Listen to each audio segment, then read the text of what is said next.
నమో గురుభ్యః. మనము మన పోతన భాగవతం చదువుకుంటూ వస్తూ ఉన్నాము. అయితే అందులోని ఈ 5వ స్కందాన్ని గంగన్న గారు రాసిచ్చారు మనకు. మనం ఇందులో ఇప్పుడు భరతుడు అని క్షాత్ర మార్గంలో ఉన్న ఒక సాధకుడు, తర్వాత జింకగా జన్మించి పశువై పుట్టి, ఆ తర్వాత మళ్ళీ మనిషిగా బ్రహ్మ మార్గంలోకొచ్చాడు. ముందు క్షాత్రము, తర్వాత మధ్యలో ఒక సీనిక్ రూట్ యేసుకున్నాడు. కానీ మళ్ళీ బ్రహ్మ మార్గంలోకొచ్చాడు ఎట్లోకట్లా. ఆయన గురించి మనం తెలుసుకుంటూ వెళ్తూ ఉన్నాము. మనకిటువంటి వాళ్ళుంటారు. కిందికి వెళ్లి కూడా మళ్ళీ పైకొచ్చే వాళ్ళుంటారు. ఇంకొక ముఖ్యమైన ఎగ్జాంపుల్ మన కోసం ఉన్నది మన విశ్వామిత్రుల వారు. ఆయన గూడా క్షాత్రంలో ఉండి బ్రహ్మానికి వెళ్దామని ప్రయత్నం చేసి చాలా సార్లు జారుతూ, జారుతూ పైకొస్తూ, పైకొస్తూ, జారుతూ, పైకొస్తూ చివరికి బ్రహ్మ మార్గంలో జ్ఞాన నిష్టలో నిలబడిపోయాడాయన. బ్రహ్మమయ్యారు. అట్లాంటి మరొక ఉదాహరణ ఇక్కడ మనకు మన భరతుడి గురించి చెప్తూ ఉన్నారు. మనం దీన్ని అధ్యయనం చేస్తూ ఉన్నాము. పోయిన వారం చదివిన దాంట్లో నుంచి ఒక 4 పాయింట్స్ మళ్ళీ రివ్యూ చేద్దాము. మన భరతుడు ముందు ఫస్ట్ జన్మలో భరతుడు అంటే అంతకన్నా ముందేమో అదంతా మనకు సంబంధం లేదు. ఈ కథాపరంగా భరతుడు అంటే ఏమి? భరిస్తున్నాడు అని అర్థం. ధరించాడు అని అర్థం.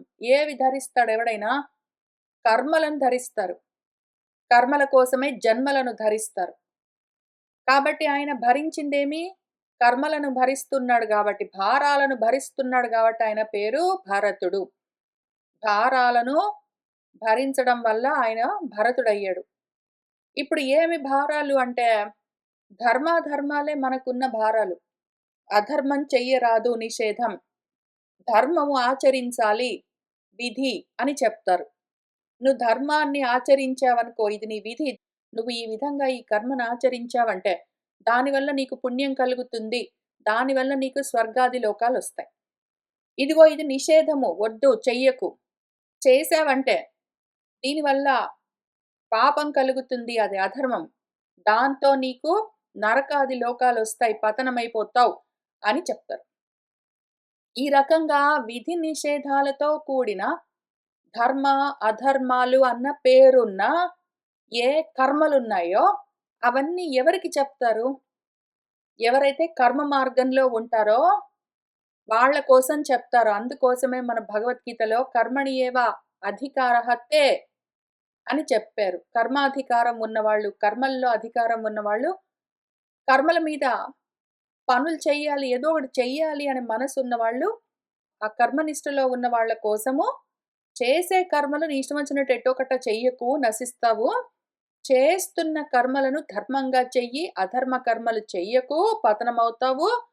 ఆ చేసే ధార్మిక కర్మలను గూడా నువ్వు యజ్ఞంగా చేశావంటే, దాంతో నీకు చిత్తము శుద్ధమయ్యి, జ్ఞానానికి యోగ్యత కలిగి, దాంతో జ్ఞానం కలిగిన తర్వాత నువ్వు జ్ఞాననిష్టలోకెళ్ళి అక్కడి నుంచి మోక్షాన్ని సాధించొచ్చు అని వాళ్లకు ఒక మార్గాన్ని ఉపదేశం చేశారు.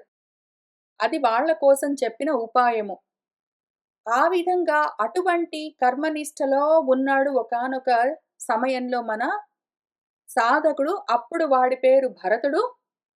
వాడిని అందుకని క్షాత్ర మార్గంలో ఉన్నాడు. వాడు రాజని చూపిస్తూ వచ్చారు. అయితే ఆ భారాలని మోస్తూ మోస్తూ భరతుడై ఉన్నాడు గదా! ఆయన ఆ ధర్మాధర్మాలను ఎంతవరకు ఆచరించాడు అంటే, కొంతవరకే చేశాడాయన. ఇంక చివరికి కర్మను వదిలిపెట్టి రాజ్యాన్ని, రాజ్యభారాలను, ఇంటిని, గృహ బాధ్యతలను, గృహ భారాలను మొదలైన వాటన్నింటినీ వదిలిపెట్టి, విధి లేదు, నిషేధం లేదు. ఆయన ఆ ధర్మాధర్మాలని వదిలేసి వానప్రస్థం చేశాడు. వానప్రస్థం చేసేసరికి అప్పుడేం చేశాడాయన? భరతుడుగా లేడు. భారాలను దింపేసుకున్నాడు గాబట్టి ఆయన భరతుడెందుకవుతాడు? కాడు. భారాలను దింపేసుకుని ఆయన భరతుడు గాకుండా పోయినా గూడా, కోరికలు మాత్రం ఆయన వదిలిపెట్టలేకపోయాడు. రాగద్వేషాలు ఇంకా ఉన్నాయి ఆయనకి. మృగతృష్ణలున్నాయి. దాంతో ఏమైంది? ఆయన మృగతృష్ణలతో ఉన్నాడు అన్న జన్మ ఒకటి తెచ్చుకోవాల్సొచ్చింది. కోరికలు, కోపాలు ఇంకా తగ్గలేదు గాబట్టి, రాగద్వేషాల్ని వదిలించుకోవడం కోసం ఇంకొక జన్మ ఎత్తాల్సొచ్చింది. ఫస్ట్ జన్మలో భరతుడిగా ఉన్నప్పుడు ఆయన ధర్మాధర్మాలు అన్న పేరున్న విధి నిషేధాలు అని చెప్పబడే కర్మలను ధరించాడు. కాబట్టి భరతుడు కానీ వాటిని వదిలిపెట్టేసాడు. వాటిని వదిలిపెట్టినా గూడా మృగతృష్ణలు ఇంకా ఉన్నాయి ఆయనకి. అందువల్ల మళ్ళీ మృగ జన్మెత్తాల్సొచ్చింది. మృగ జన్మలో ఏం చేశాడాయన ఈసారి ఆ సాధకుడు నెక్స్ట్ ట్రాన్స్‌ఫర్మేషన్‌లో ఆ మృగతృష్ణలను రాగద్వేషాలను రాగాలు, ద్వేషాలన్న సంఘాలను, రాగద్వేషాలు కలిగించే సంఘాలను వదిలిపెట్టేసాడు. దాంతో మృగతృష్ణ వదిలిపెట్టేసాడు. మృగ జన్మ వదిలాడంటే భరతుడి జన్మ ఫినిష్ చేసాడంటే ఏమి భారాలు దింపేసుకున్నాడు ఇంక లేవు. రెండో దాంట్లో మృగ జన్మ వదిలేసాడంటే ఏమి మృగతృష్ణలు వదిలిపెట్టేసాడు ఇంక లేవు. ఆ సాధకుడిలో ముందు ధర్మాధర్మాలను దాటేసాడు. తర్వాత మృగతృష్ణలను దాటేసాడు. రాగద్వేషాలను. ఇంకా మిగిలిందేం మిగిలింది చెప్పండి? ఆలోచించారా? ఈ బ్రహ్మ మార్గంలోకొచ్చేసరికి ఆయన బ్రహ్మంగా జన్మించేసరికి ఏం మిగిలాయి ఆయనలో? ధర్మాధర్మాలన్న కర్మలు లేవు. ఆయనకు రాగద్వేషాలన్న మృగతృష్ణలు లేవు. కానీ మాత్రము శాస్త్రమున్నది ఇంకా వదలకుండా ఆయనకి. శాస్త్రాన్ని పెట్టుకున్నాడాయన. ద్వితీయం చూస్తున్నాడు. ఇంకా ఏదో ఒకటి ఉన్నది అనుకుంటున్నాడాయన. ప్రపంచమన్న వేదన ఒకటి తెలుస్తున్నదాయనకి. ప్రపంచాన్ని తెలుసుకుంటున్నాడాయన. ప్రపంచం కూడా నేనే ఇంక రెండోది లేదు అన్న స్థితి ఆయనకింకా రాలేదు. అదొక్కటి మిగిలింది. అందుకని వీళ్ళేం చెయ్యాలి? కర్మ మార్గంలో ఉన్నవాళ్ళు కర్మణ్యేవ అధికారహత్తే అంటారు గాబట్టి ధర్మంగా కర్మలు చేస్తూ అధర్మాల్ని పెడుతూ చివరికి ధర్మాధర్మాల్ని వదిలిపెట్టాలి. వాళ్ళప్పుడెక్కడికి రావాలి? సర్వధర్మాన్ పరిత్యజ్య స్థితికి రావాలి. అయితే సర్వధర్మాన్ పరిత్యజ్య దగ్గరికొస్తే గూడా ఇంకా ఏవో మృగతృష్ణలుంటే మళ్ళీ జన్మలుంటాయి. కాబట్టి ఆ మృగతృష్ణలను గూడా వదిలిపెట్టేస్తే, కర్మలు వదిలిపెట్టేసిన తర్వాత, కర్మలకు కారణమైన కోరికలను గూడా వదిలిపెట్టేస్తే, మిగిలింది ఏముంది? ప్రపంచం వేరుగా ఒకటి ఉన్నది అన్న వేదన తెలుస్తూ ఉన్నది గదా! దాన్ని తెలుసుకోవడం అని ఒకటున్నది. దాన్ని కూడా వదిలిపెట్టేయాలి. అందుకోసం ఇప్పుడు ఆయన బ్రహ్మ మార్గంలో ఉన్నాడు. బ్రహ్మ మార్గంలో ఉంటే ఆయన మృగ మార్గంలో ఉంటే మృగాన్ని వదిలిపెట్టేసాడు. భార మార్గంలో ఉంటే భారాలను వదిలిపెట్టేసాడు. ఇప్పుడు బ్రహ్మ మార్గంలో ఉంటే బ్రహ్మాన్ని అంటే వేదాన్ని దాటాలిప్పుడాయన. అందుకోసం ఈ జన్మ ఎత్తాడు. ఈ వేదాన్ని గూడా నువ్వు దాటి తీరవలసిందే అని ఎందుకు చెప్పారు? మన భగవద్గీతలో ఎప్పుడైతే నువ్వు ఆ స్థితికి వెళ్ళావో అప్పుడు శ్రోతవ్యస్య శృతస్య చ నిర్వేదం గంతాసి ఇంక పోవు అని జెప్పారు. కాబట్టి ఫస్ట్ ఆయనేం చేశాడు మూడే ముక్కల్లో చెప్పుకోవాలంటే మన సాధకుడి ప్రస్థానము. ఒక్కటి కర్మణ్యేవ అధికారహతే అని చెప్తే పాపం ఆయన అక్కడికి ఆగలేదు. కర్మణ్యేవ అధికారహతే అని చెప్పి ఆ కర్మల్ని ఎట్లా చెయ్యాలి అని 3 పార్ట్స్ చెప్పారు. కర్మలను చేస్తున్నప్పుడు సంగం లేకుండా చెయ్యి. ఫలితాలు ఆశించకుండా చెయ్యి. నేను చేస్తున్నాను అన్న కర్తృత్వ భావన లేకుండా చెయ్యని జెప్పారు. ఆ విధంగా ఆయన కర్మణ్యేవ అధికారహతే అన్న పద్యాన్ని పెట్టుకొని, ఆ మూడిటితో సహా చేసి ఆ భారాన్ని వదిలించుకున్నాడు. ఆ తర్వాత ప్రస్థానంలో నెక్స్ట్ మైల్‌స్టోన్ ఏం సాధించాడు? సర్వధర్మాన్ పరిత్యజ్య చెయ్యే. ధర్మాలు లేవు నీకు వదిలిపెట్టు అంటే వదిలిపెట్టి ఆయన కోరికలను దాటుకుంటూ మృగతృష్ణ వదిలిపెట్టుకుంటూ వచ్చాడు. స్టార్టింగ్ కర్మణ్యేవ అధికారహత్తే అంటే కర్మణ్యేవ అధికారం ఉంది నాకు. కానీ దాన్ని ఎట్లా చేయాలో అట్లా చేస్తానన్నాడు. మళ్ళీ అందులోనే చివరన సర్వధర్మాన్ పరిత్యజ్య అని చెప్పారు కాబట్టి సర్వధర్మాలను వదిలిపెట్టేసాడు. దాంతో భారాలన్నీ దింపుకున్నాడు. సర్వధర్మాన్ని పరిత్యజ్య చేసి భారాలు దించుకున్నాడు. అయితే ఆ భారాలకు కారణమైన కామాలు మిగిలిపోయాయి. వాటిని మృగంగా వదిలిపెట్టేసాడు. ఆ తర్వాత ఇప్పుడేం చేస్తున్నాడాయన?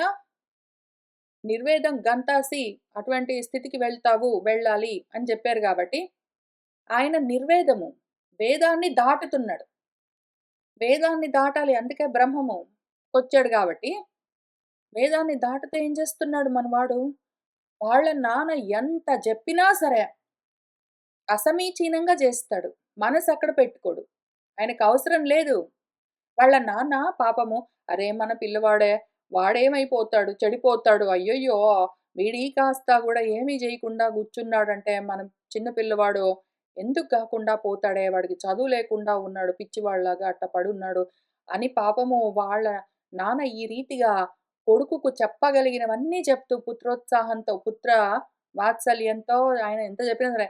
ఈయనకెందుకు ఇంట్రెస్ట్ లేదు? బికాజ్ తండ్రిని గౌరవించట్లేదు. వాళ్ళ నాన్న చెప్పిన మాట మీద శ్రద్ధ లేదు. అవన్నీ అనుకోవడానికి వీల్లేదిక్కడ. ఇక్కడ కర్మణి అధికారహత్తే అని చెప్పిన స్థితిలో లేడిన. దాటాడు గదా! ఈయన కర్మాధికారుల కోసం చెప్పిన కర్మల్ని చేయవలసిన స్థితిలో లేడిప్పుడు. ఈయన జ్ఞానాధికారుల కోసం కర్మలు వదిలిపెట్టు అని చెప్పిన స్థితిలో వదిలిపెట్టడం ఆల్రెడీ ప్రాక్టీస్ చేశాడు. అటువంటి వాడికి మళ్ళీ కర్మలు చేయమని చెప్పడం ఉండదు. వాళ్ళ నాన్నెందుకు చెప్తున్నాడు? కొడుకు గాబట్టి. ఈయనెందుకు పట్టించుకోడు? ఈయనకు అవసరం లేదు. అయితే మధ్యలో వాళ్ళ నాన్న చెప్తే ఎందుకు అన్యమనస్కంగా మనసక్కడ లేకుండా పట్టించుకోకుండా ఎందుకు చేస్తాడు అంటే, వాళ్ళ నాన్న ఆ దేహాన్ని కన్నాడు. వాళ్ళ నాన్న ఆ బాడీని కన్నాడు గాబట్టి, ఆ బాడీకి వాళ్ళ నాన్న ఏవో చేయించుకుంటాడు కూర్చొని జాతకర్మల్లాంటివి. ఏవో ఉపనయనాది సంస్కారాలు వాళ్ళ నాన్న ఏవైనా చేయించుకుంటే చేయించుకుంటాడు. No problem. ఈయనకు సంబంధం లేదు. వాళ్ళ నాన్న ఆ బాడీకి చేయించుకుంటున్నాడు అంతే గదా! వాళ్ళ కొడుకు వాత్సల్యంతో చౌళ కర్మ, చూడా కర్మ అట్లాంటివి ఉపనయనాలు అట్లాంటి సంస్కారాలు ఎందుకు చేయిస్తాడంటే బాడీకి చేయిస్తున్నాడు వాళ్ళ నాన్న. వాళ్ళ నాన్న ఇంకా దాటలేదు. వాళ్ళ నాన్న ఇంకా బ్రహ్మంలో అంటే వేదంలో ఉన్నాడు. ఆయన వాటిని నమ్మాడు. కొడుకు దాటిపోయాడు అని లోపల ఆయన ఓన్లీ బాడీ చూడగలుగుతున్నాడు. బాడీ లోపల ఉన్న జ్ఞానదేహం చూడలేకపోతున్నాడు గాబట్టి, ఆ జ్ఞానం ఆయనకి తెలియట్లేదు గాబట్టి, దేహం మాత్రం చూసి జడ పదార్థాన్ని, దానికి ఏవో కర్మలు చేయిస్తూ ఉంటే, దేహం చేస్తున్నది నాకు సంబంధం లేదు అని ఉన్నాడు మనవాడు. దేహం ఏదో చేస్తూ ఉన్నది, దేహాన్ని కన్నవాడు ఏదో దానితో చేయిస్తూ ఉన్నాడు. నాకు సంబంధం లేదు అని దేహంతో డిస్కనెక్ట్ అయ్యి ఉన్నాడిన. కాబట్టి చాతుర్మాస్యాలు చేసుకో నువ్వు, ఏవో గాయత్రి మంత్రాలనుకో, నువ్వు ఓంకారం అనుకో, లేతే వ్రతాలనుకో, శౌచాలనుకో, అధ్యయనాలనుకో, నియమాలనుకో, నిషిద్ధాలనుకో, ఏమైనా అనుకో. అవన్నీ గూడా బాడీకి నాకు గాదు అని ఈయన అక్కడ లేడు. వాళ్ళ నాన్న ఆ బాడీకి చేయించుకుంటుంటే వద్దు అనట్లేదు పైగా.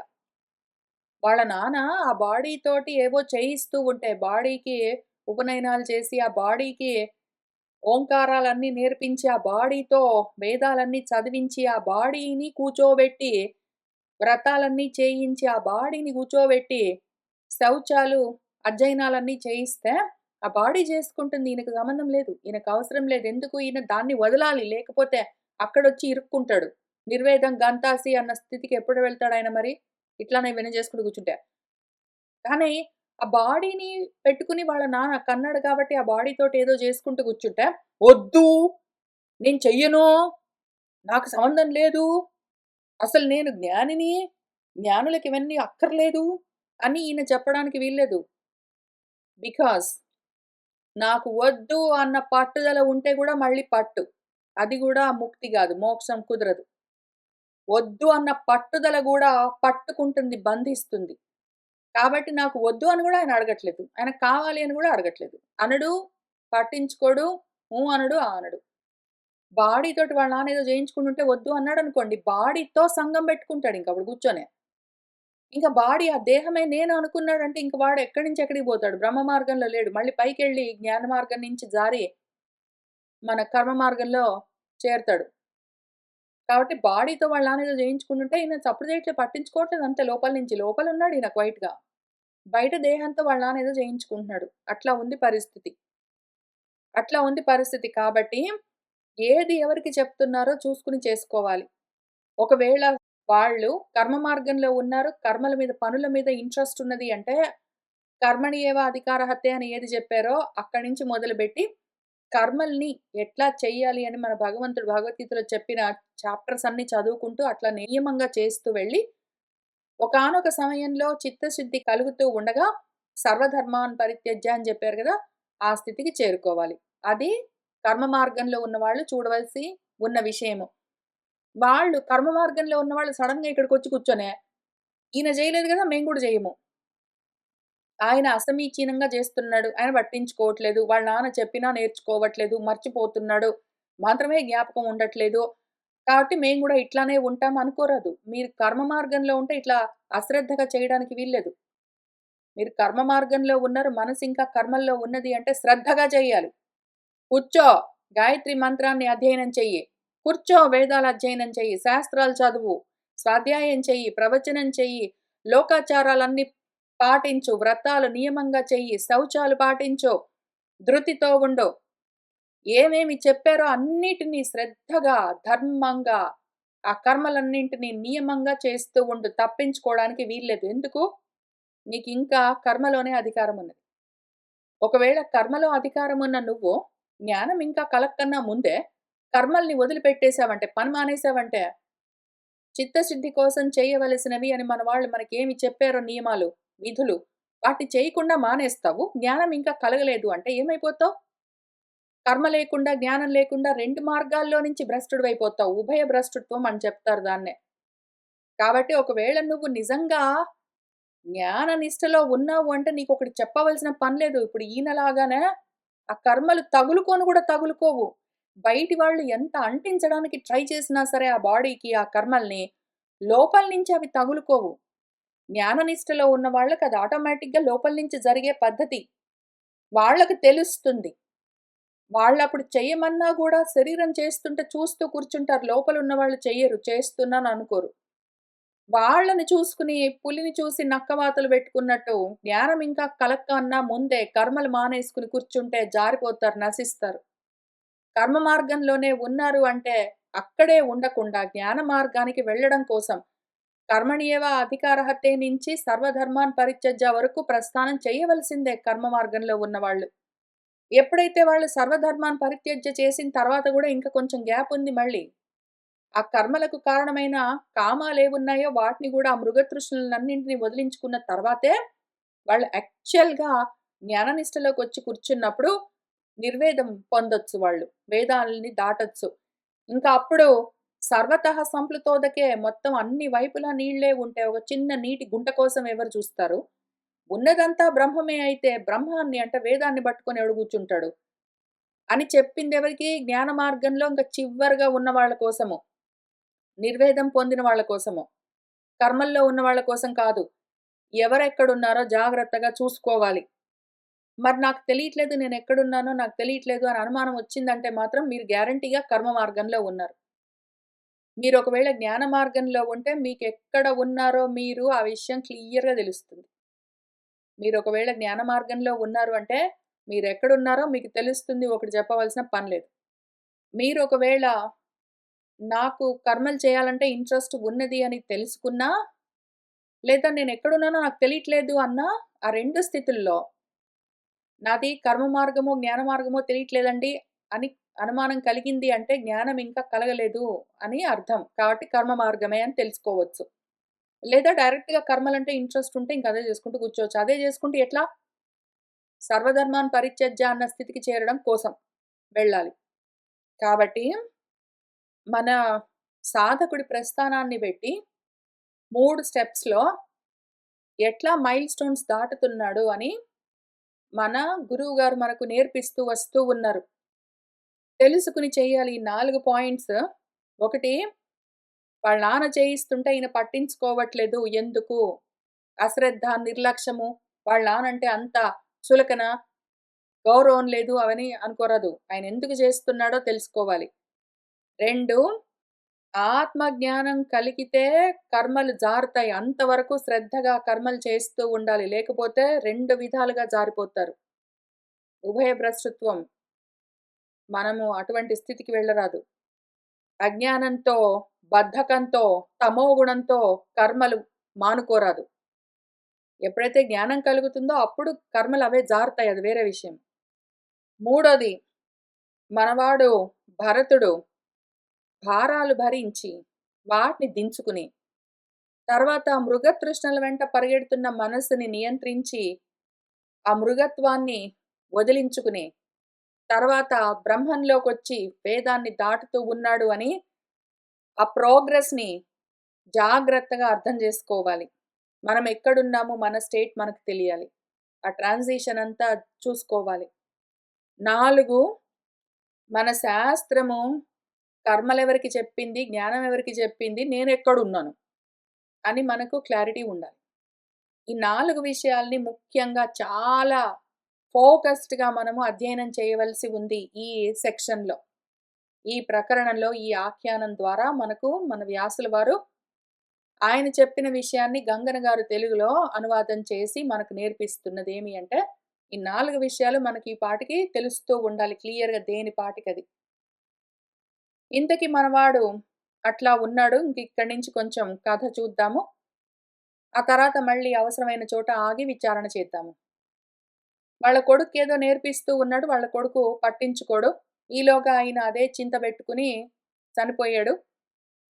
ఆ తర్వాత ఏం జరిగిందంటే, తల్లి తండ్రి తోడ తానున్ అగ్నించొచ్చిన అతని మహిమలెరుగక అంతలోన సవతి తల్లి కొడుకులు అవినీతులగుచు శాస్త్ర విద్యలు అతనికి చదవనీయకుండా ఉన్నారు. వాళ్ళ అమ్మగారు గూడా వాళ్ళ నాన్నతో పాటే వెళ్ళిపోయింది. ఈయన లోపల ఉన్న జ్ఞానము బయటికి కనిపించట్లేదు గాబట్టి, మన ఈ సాధకుడి యొక్క తోబుట్టువులు ఈయన ఎట్లైనా శాస్త్రాధ్యయనం చెయ్యడు. వాళ్ళు కూర్చోబెట్టి నేర్పించే ఉద్దేశం లేదు. వాళ్ళ నాన్న ఉన్నంత వరకు ప్రయత్నం చేసుకున్నాడు.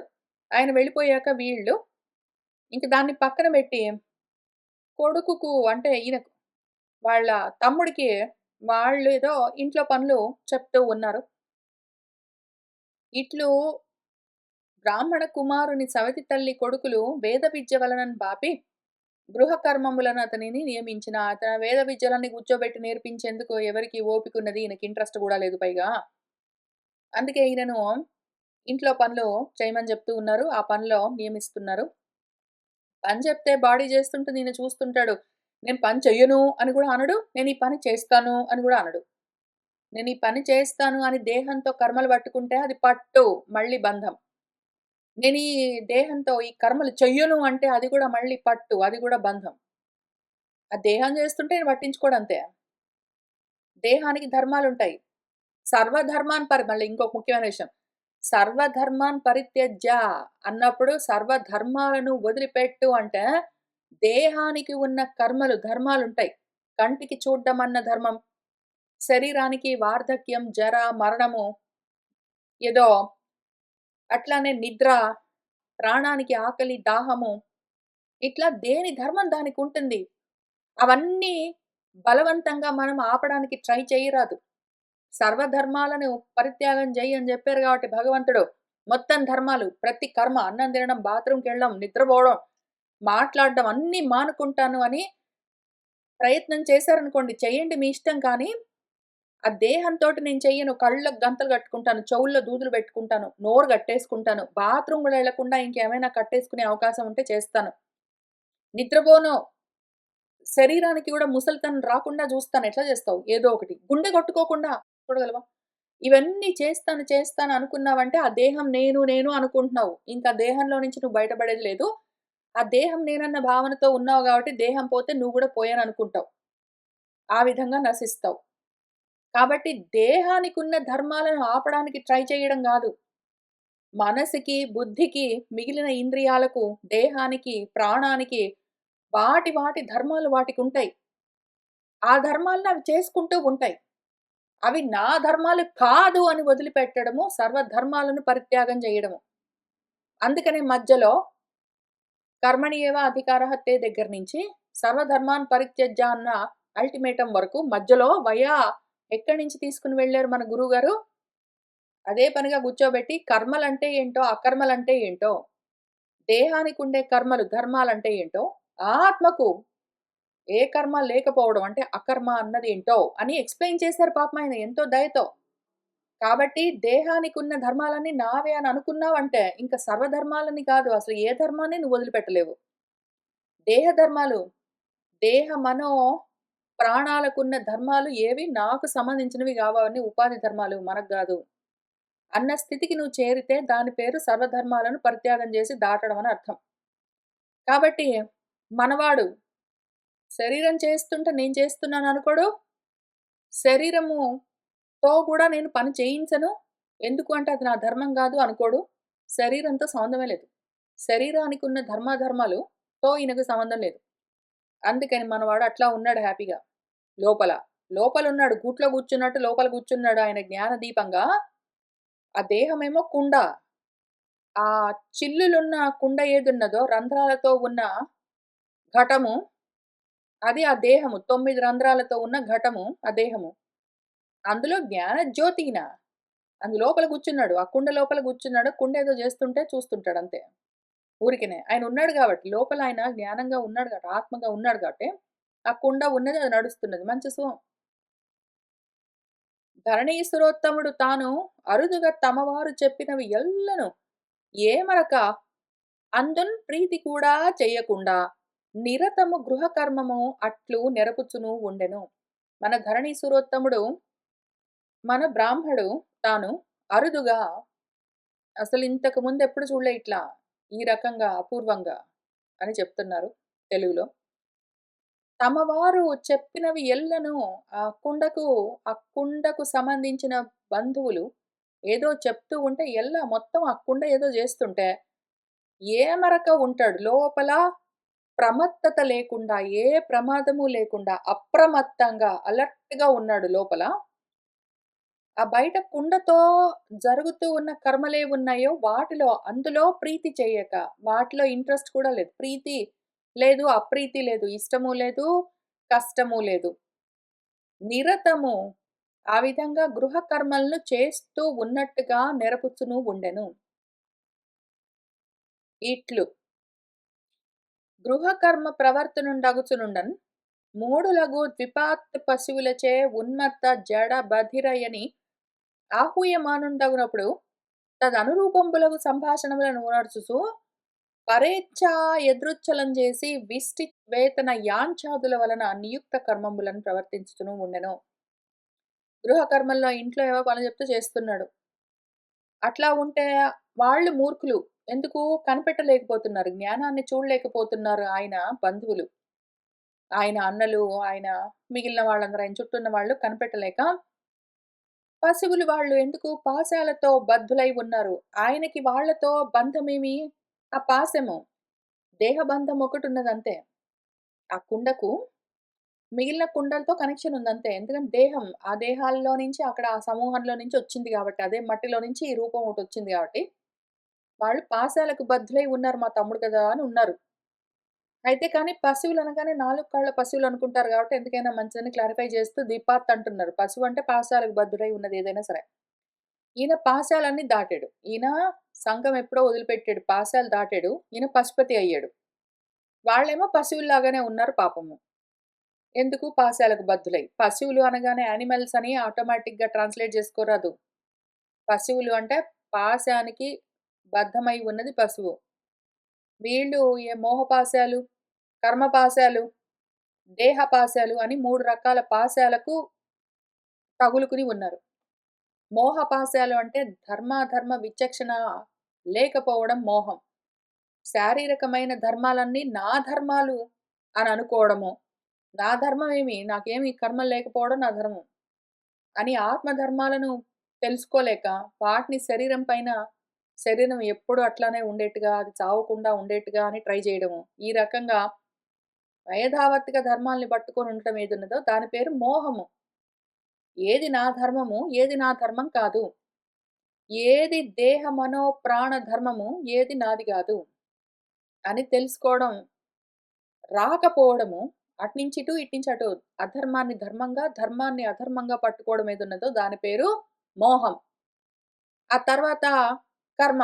ఈ మోహం ఉన్నది అంటే ధర్మాలేవో, అధర్మాలేవో తెలియక దేహం చేస్తున్న ధర్మాలన్నింటికి నా పనులే అవన్నీ అనుకోని తిరగడం పేరు కర్మ. అదే వాడి కర్మ. ఆ తర్వాత దేహ బంధం. ఎట్లైనా సరే ఇదిగో వీడు వాళ్ళ నాన్న, వాడు వీళ్ళ అమ్మ, వీడు వాళ్ళ కొడుకు, వాడు వీళ్ళ కూతురు అని ఏదో కనెక్షన్. ఈ రకంగా మోహపాశము, కర్మపాశము, ఏదో శారీరకంగా దేహాలుంటాయి గాబట్టి దేహపాశము అని 3 రకాల పాశాలకు బద్ధులై ఉన్న వాళ్ళందరూ ఎవరెవరున్నారో, ఇక్కడ కూర్చొని వింటూ ఉన్న వాళ్ళు ఎవరెవరున్నారో, ఇక్కడ కూర్చొని చెప్తూ ఉన్నవాళ్ళు, వింటూ ఉన్నవాళ్ళు, ఆలోచిస్తూ ఉన్నవాళ్ళు ఎవరైనా సరే మోహ, కర్మ, దేహ, పాశాలలో వేటికైనా సరే తగులుకుని ఉన్నారు అంటే వాళ్ళు ద్విపాత్ పశువులు. 2 కాళ్ళ జంతువులు అని తెలుగులో ట్రాన్స్‌లేషన్. ఇక్కడ శాంపిల్‌కి మన సాధకుడి ఇంట్లో ఉన్నవాళ్ళు, బంధువులు. మనకు ఒకవేళ మనం నిజంగా మహాజ్ఞానులమై, ద్విపాత్ పశువులం కాదనుకోండి, పాశాలను దాటి మన బ్రహ్మన్‌లాగా ఈ స్థితిలో ఉన్నామనుకోండి, అయినా గూడా మన చుట్టూ ద్విపాత పశువులే ఉంటాయి. మన ఇంట్లో అమ్మ, నాన్న, భార్య, భర్త, బిడ్డలుగా, స్నేహితులుగా, బంధువులుగా ద్విపాత పశువులుంటాయి. ఎందుకు?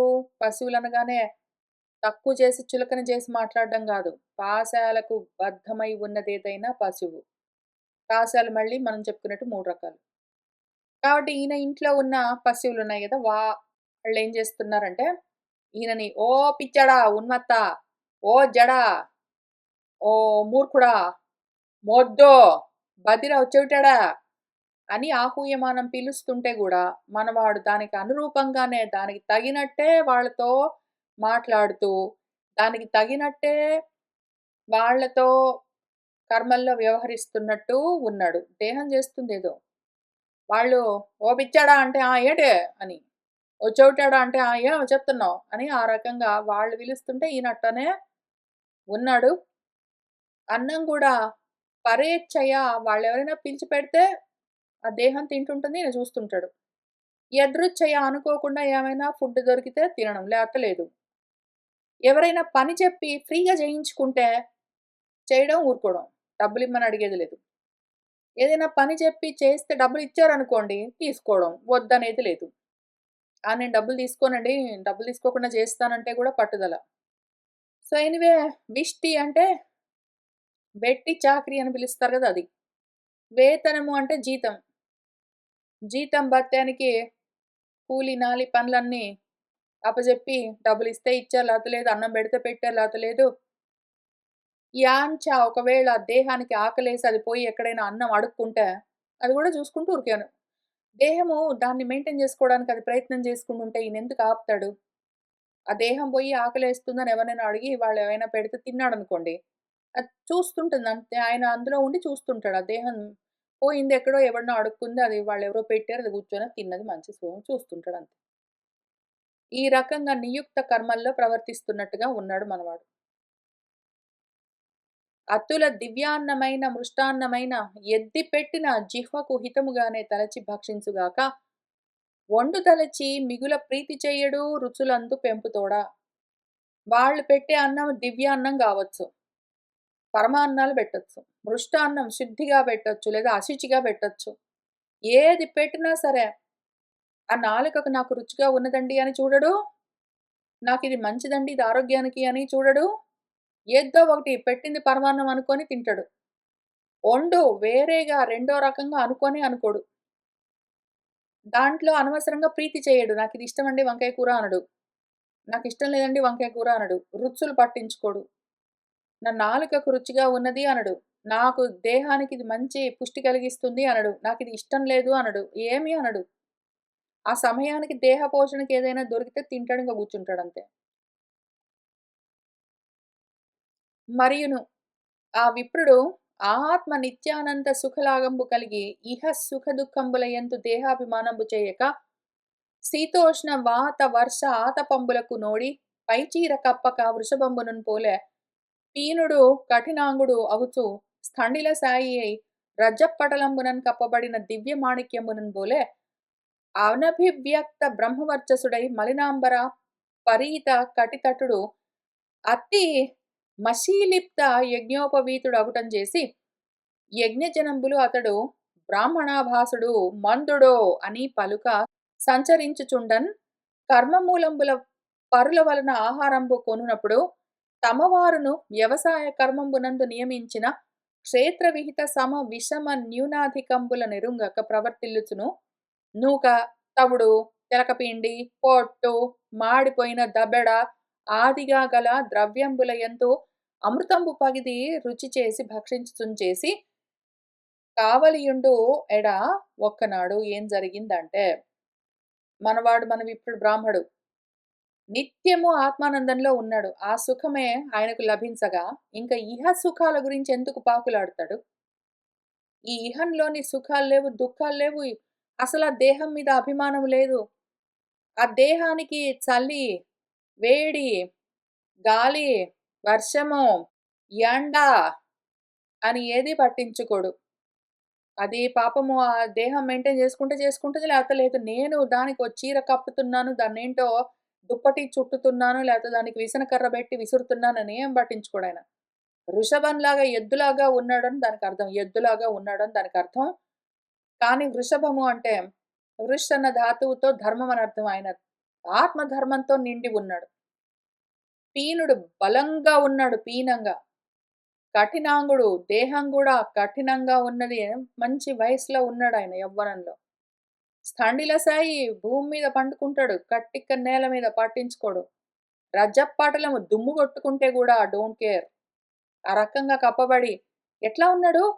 కప్పబడిన దివ్య మాణిక్యంలాగా దివ్యమైన ఒక రత్నము మట్టిలో కప్పబడి ఉన్నట్టుగా ఉన్నాడు. బయటికి కనిపించట్లేదు. బయట మట్టిలాగా ఆయనకు ఆ దేహం తగులుకుని ఉన్నది. లోపల మాణిక్యంలాగా ఈయన ఆత్మప్రకాశం అయి ఉన్నాడు. ఆత్మజ్యోతి. అనభివ్యక్త బ్రహ్మవర్చస్సు ఆయనలోని బ్రహ్మవర్చస్సు అభివ్యక్తం కావట్లేదు. వ్యక్తం కావట్లేదు. బయటపడికి తెలియట్లేదు ఎవడికి. ఎవడికి తెలియట్లేదు? ఆ జ్ఞానం లేని వాళ్ళకి తెలియట్లేదు.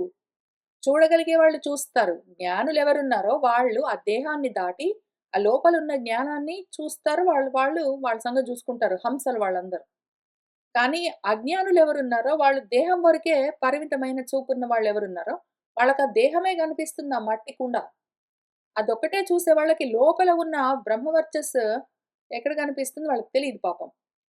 ఈయన బయటపడి కనిపించట్లేదని గాదు. ఆ లోపల ఉన్న దాన్ని బయటి వాళ్ళు చూడడానికి కలిగిన తగిన శక్తి లేకుండా ఉన్నారు. మలినాంబరాలతో ఉన్నాడాయన.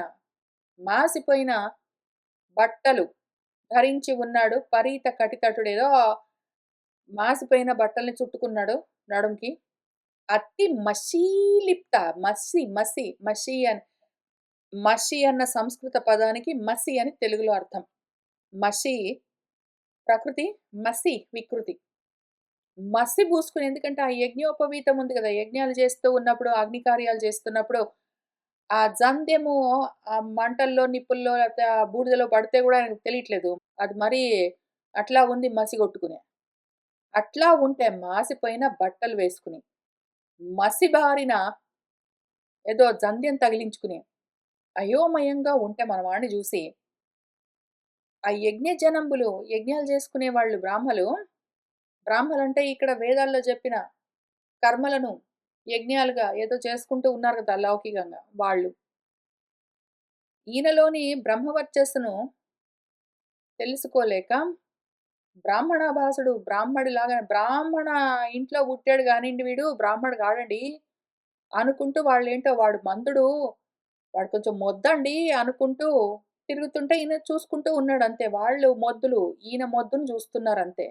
ఆ పైన తగులుకుని ఉన్న మొద్దేదున్నదో కట్టె, కాష్టము దాన్ని చూస్తున్నారు కానీ, ఆ లోపల ఉన్న జ్యోతి కాష్టము వాళ్లకు కనపడట్లేదు. 2 కాష్టాలతో తిరుగుతున్నాడాయన. ఒకటే టైంలో 2 కాష్టాలతో తిరుగుతున్నాడు. ఒకటి లోపల ఉన్న కాష్టము కాసి ప్రకాశంతో ఉన్నాడు. 2 బయట తగులుకుని ఉన్న దేహమన్న కాష్టము అంటే కట్టె. ఎందుకు? కాలిపోతుంది అని దానికర్థం.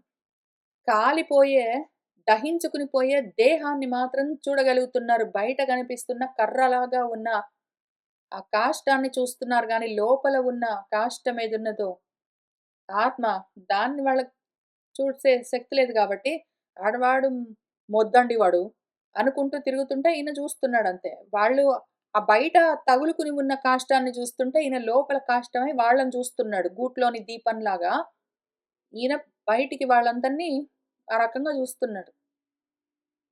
పరుల వలన ఆహారం కొననప్పుడు బయట వాళ్ళెవరైనా ఆయనకి అన్నలో, అమ్మో ఎవరో ఒకళ్ళు అన్నం పెడితే తినడం. తమ వాళ్ళు, ఇంట్లో వాళ్ళు బంధువులు వ్యవసాయ కర్మాల్లో నియమిస్తే క్షేత్ర విహిత కర్మలు. ఆ క్షేత్రానికి పొలం పనులేమైనా అప్పజెప్తే పొలానికి వెళ్ళడం. ఆ పొలం పనులు చూసుకోవడం. అక్కడ పొలము సమంగా ఉన్నదా? విషమంగా ఎగుడు దిగుడులతోటున్నదా? న్యూనము కిందికున్నదా? అధికం పైనున్నదా? ఏమీ ఎరుగక ఆయన పట్టించుకునేదే లేదు. వాళ్ళు చెప్పిన పని పొలం పని చెప్తే పొలం పని. ఇంట్లో పని చెప్తే ఇంట్లో పని. పని చెప్పకపోతే పర్వాలేదు.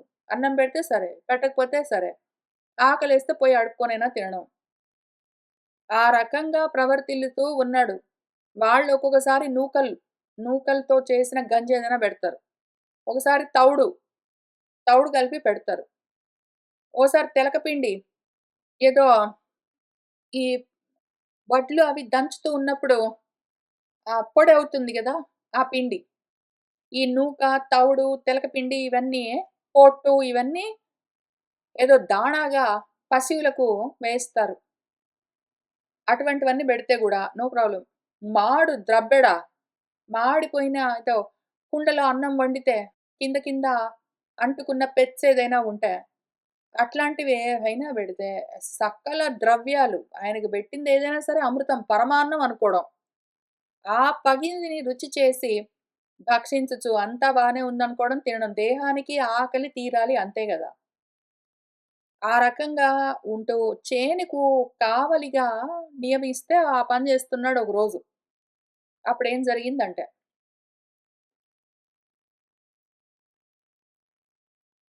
పురిలో ఉన్న వృషలపతి తాను అరుదుగా సంతాన కాముడై వేడుకతో పురుషుడగు పశువు కాళికి తరుముక కొనిపోవ పశువు తలగిన మృత్యులప్పుడేం జేశారంటే, ఆ ఊళ్ళో ఒక వృషలపతి ఉన్నాడు. వృషన్న ధాతువుకు ధర్మం అని అర్థం చెప్పుకున్నాం గదా! ఆ ధర్మాన్ని పాలించేవాడని అర్థం. అంటే ధర్మాత్ముడని అర్థం. లేదా వృషల అన్న అర్థం చూస్తే అన్న దానికి అధర్మాన్ని ధరించి ఉన్నవాడు అని అర్థమొస్తుంది. కాబట్టి వృషలపతి అంటే ఒకవైపు ధర్మాత్ముడు, ఒకవైపు అధర్మాత్ముడు. మీ ఇష్టం. వృషలపతి అని పదం ఇచ్చారు. మీరెట్లా గావాలంటే దాన్నట్లా ఆ రూట్‌ని బెట్టుకొని అర్థం జూసుకోండి. ఏదో ధర్మంగా బ్రతుకుతూ ఉంటాడు. వాడికేవో ధార్మికమైన కోరికలున్నాయి. కొడుకు గావాలి, సంతానం గావాలి అని చూడండి. లేదా వృషలపతి అంటే అధర్మాత్ముడు. తనకు సంతానం కావాలి అని ఇతరులను, మనుషులను బలివ్వడానికి బయలుదేరుతున్నాడు. కాబట్టి అధర్మాన్ని ఆచరిస్తున్నాడనుకోండి. మీరేది గావాలంటే అదనుకోండి. కానీ ఇంతకీ వాడోడున్నాడు కర్మల్లో ఉన్నవాడు. ధర్మమో, అధర్మమో ఏదో ఒకటి వాడికి అర్థమైనట్టు ఆచరిస్తున్నవాడు ఒకడున్నాడు.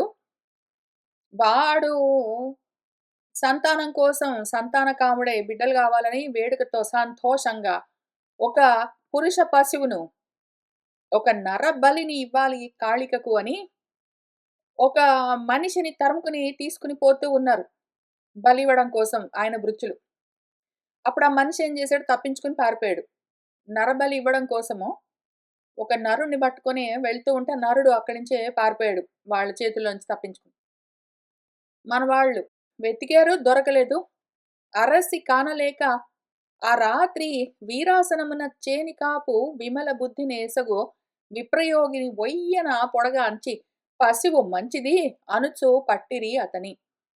అరసి వెతికి చూసారు ఆ చుట్టుపక్కల వాడెక్కడ పారిపోయాడో బతుకు జీవుడా అని తప్పించుకుని దొరకలేదు. దాంతో ఇంకా వెతికి వెతికి కనిపించకపోయేసరికి రాత్రవుతూ ఉన్నది. దాంతో ఇంకా రాత్రికి చేనుకు కావల. రాత్రిపూట దొంగలెవరు రాకుండా లేదా పక్షులు లేకపోతే ఇంకేదైనా సరే ఏ కారణంగా అయినా సరే పంట కోసము జాగ్రత్త కోసము కావలి ఈయననుంచారు. వాళ్ళ బంధువులు, వాళ్ళ అన్నలు. ఈయన అక్కడ పంట పొలంలో కూర్చోమంటే కూర్చున్నాడు. No problem. No big deal. Nothing. వీరాసనం యేసుకొని కూర్చున్నాడు పైగా మనవాడు బ్రహ్మము. ఆ చేనుకు కాపలా కాస్తూ ఉన్నాడు. నిర్మలమైన బుద్ధితో ఉన్నాడు. ఆ రకంగా నెసగు ఉన్న మన విప్రయోగి, మన యోగి. దేంతో యుంజనము కూడి ఉన్నాడు? ఆత్మయోగి ఆయన. ప్రకృష్టంగా మొత్తము ఆత్మతో తగులుకున్నాడు. ఇంక విపరీతంగా కంప్లీట్‌గా అదే పనిగా విశేషేణ ప్రకృష్టేణ ఆత్మయోగం పెట్టుకొని కూర్చున్నాడు వీరాసనంలో. ఒయ్యన ఇంగ చూసారు వాళ్ళు దూరం నుంచి మనవాడు ఫ్రీగా దొరికాడొచ్చి. ఒక్కడే ఉన్నాడు అర్ధరాత్రి అని పొడగాంచి మన పశువు మంచి బలంగా ఉన్నది. యవ్వనంలో ఉన్నది. కాళ్ళు, చేతులు, వేళ్ళు, కళ్ళు అన్నీ బాగున్నాయి. పళ్ళు అవన్నీ. ఎందుకు అంటే ఇవన్నీ సరిగ్గా లేకుండా పశువు కాళ్ళు, చేతులు, గోళ్ళు, కళ్ళు, పళ్ళు అవన్నీ సరిగ్గా లేకుండా అవయవాలు సరిగ్గా లేకుండా ఉన్న పశువుని బలిస్తే అమ్మవారికి కోపమొస్తుంది. మన కోరిక తీర్చదు గానీ, ఆ బలిచ్చే పశువుకు అన్ని అవయవాలు సరిగ్గా ఉండాలి గాబట్టి చూసుకున్నారు ఈయన పళ్ళు ఆ పెదాలు పైకని పళ్ళు జూసుకున్నారు. కళ్ళు పెద్దవి జేసి కళ్ళు గూడా జూసుకున్నారు. మాట్లాడారు. చెవులకు గూడా వినిపిస్తున్నట్టున్నది. మొత్తం చేతికున్న 10 వేళ్ళు కాళ్ళకున్న 10 వేళ్ళు లెక్క పెట్టుకొని ఉంటారు. మిగిలిన బాడీ పార్ట్స్ అన్నీ చూసుకున్నారు. ఆహా! బాగుంది పశువంతా. ఇది మంచిది మనకు పనికొస్తుంది అనుకున్నారు. వాడిని పట్టుకొని మన బ్రహ్మను తీసుకొని ఎళ్తున్నారు. కాబట్టి ఎన్నయ్యాయి మన వాడికి? 3 ఉంటాయి మనకి. 3 దాటవలసి ఉంటుంది. ఇంతకు ముందు చెప్పావు గదా! ఇందాక చెప్పావు గదా! 3 దాటాలని అర్థమైంది. నోట్స్ రాసుకున్నాము. మళ్ళీ బయలుదేరావే. ఏ 3 దాటాలి అంటే చెప్తారు మన గురువులు. మళ్ళీ చెప్తారు. 3 దాటాలి. దూషణము, భూషణము, తిరస్కారము అని 3 ఉంటాయి.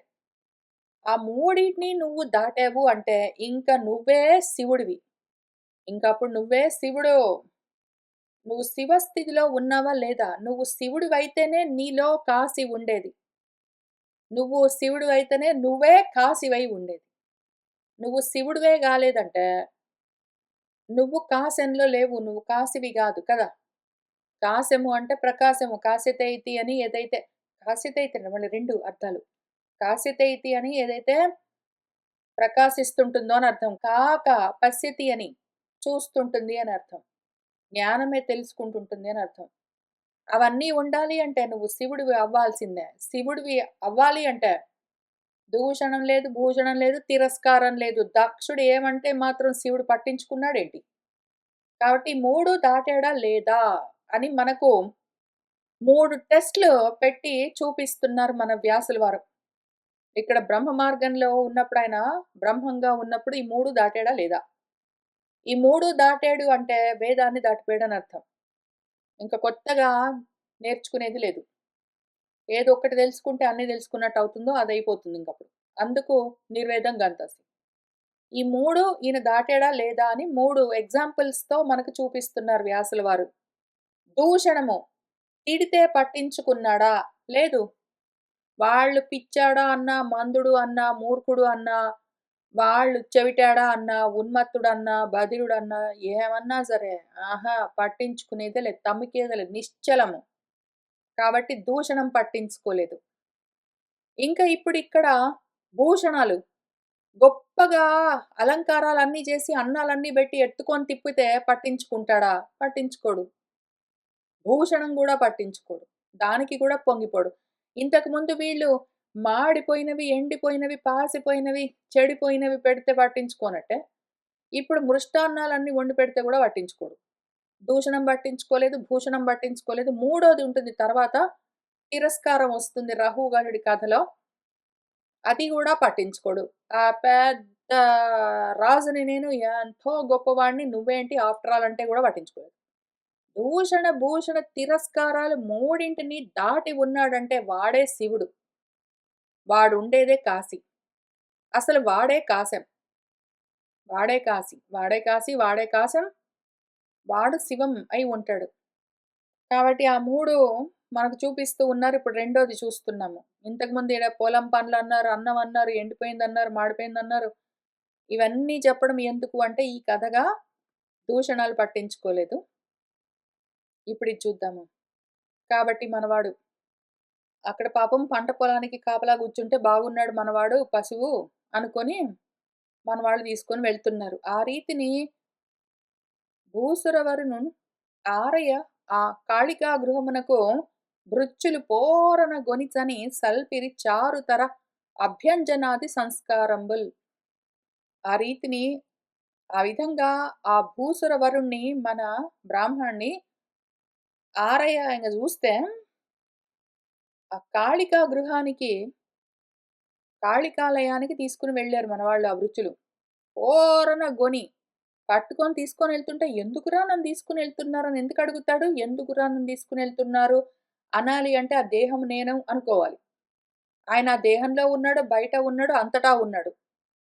ఆ కుండను ఈ పొలమన్న ప్లేస్ నుంచి కాళికాలయం అన్న ప్లేస్‌కి కుండను జరపొచ్చు. ఈయననెట్లా జరుపుతారు? అంతా ఈయనే అయి ఉంటే? కాబట్టి ఆయన లేదు అనలేదు. కుండను తీసుకొనెళ్లారు. మన కాళికా గృహానికి మన భృత్యులు. సని తీసుకొని వెళ్ళి సల్పిరి చేశారట. ఏమి? చారుతర అభ్యంజనాది సంస్కారం అంతా బానే ఉంది. కళ్ళు, పళ్ళు, వెంట్రుకలు, గోర్లు, కాళ్ళు, చేతులు, వేళ్ళు అన్నీ బానే ఉన్నాయి గానీ, మనవాడు దుమ్ము కొట్టుకొని ఉన్నాడే. ఇట్లాంటి దుమ్ముతో ఉన్నవాడు, మాసిపోయిన వస్త్రాలేసుకున్నవాడు, ఇట్లాంటి వాడిని తీసుకొని పోయి ఎట్టోకట్లా బలిస్తే, బలిచ్చేప్పుడు బలి పశువుని కొంచెం శుద్ధి చేసి దానికేమైనా బొట్లన్నీ బెట్టి, దానికేమైనా పూలన్నీ బెట్టి, దానికేమైనా అలంకరించి తీసుకొని వెళ్ళి బలిస్తే కాళి సంతోషిస్తుందా? ఎట్లా పడితే అట్లా ఇస్తే సంతోషిస్తుందా? కాబట్టి మన వాళ్ళు ఆ కుండను తీసుకొనెళ్ళి అభ్యంగ స్నానాలన్నీ జేయించి,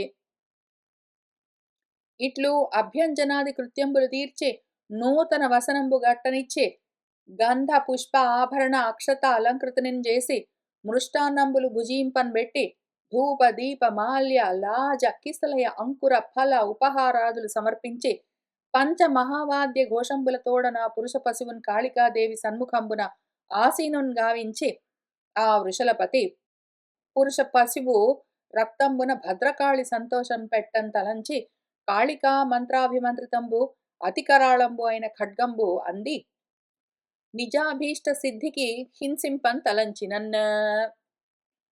ఈ విధంగా అభ్యంజనాలు, రకరకాల అంజనాలన్నీ పూసి ఆయనకే మాలీషులన్నీ చేసి, మసాజులన్నీ చేసి, అభ్యంగన స్నానాలు, తలకి నూనె పెట్టి, తల రుద్ది, ఆ కృత్యాలన్నీ తీర్చి, నూతన వస్త్రాలు, వస్త్రద్వయాన్ని కూడా ఇచ్చి, కట్టించి, గంధాలు రాసి ఆ కుండకు, పుష్పాలన్నీ పూలమాలలు మెళ్ళో వేసి పిలకకు కట్టి అన్నీ చేసి, ఆభరణాలన్నీ తగిలించి, అక్షతలతో వాటితో అలంకారం చేసి, ఎందుకు అక్షతలతో అలంకారం అంటే ప్రాబబ్లీ మంత్రాలన్నీ చదివి ఆయన తల మీద అక్షతలన్నీ వేశారో ఏంటి చేశారో.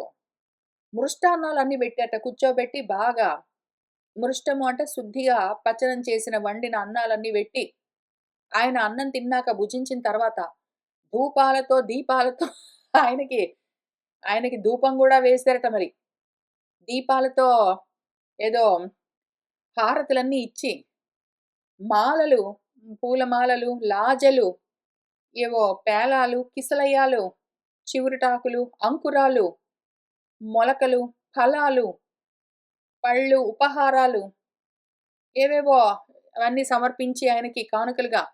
చచ్చిపోయేవాడికి ఇవన్నీ ఇచ్చి ఏమి లాభం పాపము. వాళ్ళు అన్నం ఆల్రెడీ మృష్టాన్నం పెట్టారు, కడుపు నిండా తిన్నాడు. ధూపాలు దీపాలు సరే గాని, ఏవో వీనికి మాలలు అవన్నీ ఇచ్చేంటది. పళ్ళు, పలహారాలన్నీ ఇస్తే ఈయనేం చేసుకుంటాడు? తీసుకెళ్ళి ఆయన ఎట్లైనా గొంతు కోసి చంపేస్తున్నారు గదా! మళ్ళీ వాళ్ళే తింటారేమో నైవేద్యంగా, ప్రసాదంగా. ఏదో ఒకటి పంచమహావాయిద్యాలు, వీణ, వేణువు, భేరి, బాకా, ఇంకేమున్నాయి తప్పట్లు, వాటితో ఆ ఘోషలతో ఊరేగింపుగా తీసుకుని వెళ్ళి, మన నరబలి ఇవ్వడం కోసం నరుణ్ణి, ఆ పురుష పశువును కాళికాదేవి దగ్గర దాకా తీసుకుని వెళ్ళి, ఆమె సమ్ముఖంగా ఆ అమ్మవారి ఎదురుగా ఆసీనుని గావించి కూర్చోబెట్టి, వాళ్ళు తీసుకెళ్తే వెళ్ళాడు. వాళ్ళు స్నానాలు చేయిస్తే చేసుకున్నాడు, బట్టలిస్తే కట్టుకున్నాడు, అన్నం పెడితే తిన్నాడు. వాళ్ళు ధూపాలు దీపాలన్నీ వేస్తూ ఉంటే, హారతులన్నీ ఇస్తుంటే చేయించుకున్నాడు. వాళ్ళు మళ్ళీ తీసుకుని వచ్చి ఇక్కడ కూర్చోబెడితే, ఆ తప్పెట్లతో తాళాలతో నడిపించుకుంటూ తెస్తుంటే నడుచుకుంటూ వచ్చాడు. ఇక్కడ కూర్చోబెడితే కూర్చున్నాడు. అట్లుంది పరిస్థితి.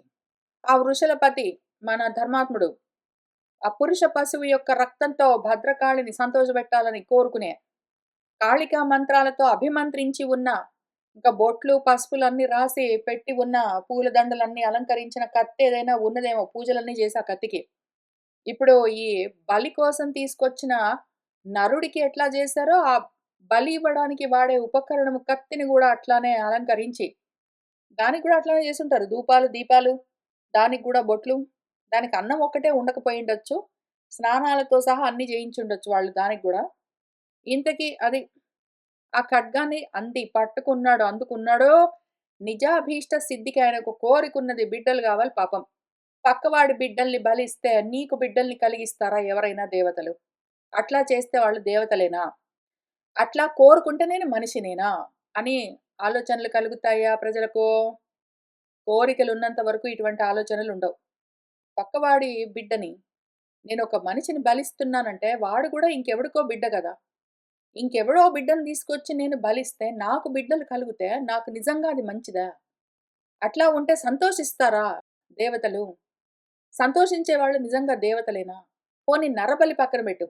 జంతు బలి ఏదైనా సరే, కోళ్ళనో, గొర్రెలనో, ఆవులనో, గుర్రాలనో ఇంక దేన్నో దాన్ని తీసుకొనొచ్చి బలిస్తే, అది కూడా ఎక్కడో దగ్గర పుట్టిన జీవి. అది కూడా భగవత్ స్వరూపం కాదా? అటువంటి వాటితో దేవతలు సంతోషిస్తాయా బలులన్నీ ఇస్తే? అది కూడా ఎక్కడో దగ్గర బిడ్డ గాదా? పుత్రకామేష్టి చేసుకుంటూ నువ్వు అశ్వాలను బలిస్తావా? అశ్వమేధ యాగం అనుకుంటూ. అదే చెప్పింది శాస్త్రము. అశ్వమేధ యాగం అంటే ఒక గుర్రాన్ని తీసుకొనొచ్చి నువ్వు బలిచ్చేయి అని చెప్పిందా? అశ్వాలేవి గుర్రాలంటే శాస్త్రపరంగా నీ ఇంద్రియాలు వాటిని బలి ఇచ్చేయి. కానుకలుగా సమర్పించేయి ఆత్మకు. ఆత్మ అన్న అగ్నిలో వేసి వాటిని దహించేయి. జ్ఞానమన్న కత్తితో వాటిని నరికేయి. ఆ రకంగా బలిచ్చేయి అని చెప్తే, అది కాదు అర్థమయ్యేదిక్కడ. నిజంగా ఏకంగా ఒక గుర్రాన్ని తీసుకొనొచ్చి చంపేస్తే నీకు బిడ్డలు పుట్టుకుంటూ వచ్చేస్తారా? నిజమా? శాస్త్రం ఒకటి చెప్తే నీకోటి అర్థమైతుందంటే ఏమి? మోహంలో ఉన్నావు. నీకు ధర్మమేంటో, అధర్మమేంటో అర్థం కావట్లే. అందుకని నీ పేరేమి? వృషలపతి. ఇంతకేదో కోరికుందిట, అది సిద్ధించుకోవడం కోసంట ఎవరినో హింసిస్తున్నట్ట. పక్కన వాడిని హింసిస్తే నీకు మంచేం జరగదురా, నశించిపోతావని చెప్పిన శాస్త్రం మరి ఏం అర్థమైతుందో ఏంటో మరి చదువుకున్న వాళ్ళకి. ఏం చదువుకుంటారో, చదువుకున్న దాన్ని ఎట్లా ఇంటర్ప్రిట్ చేస్తారో.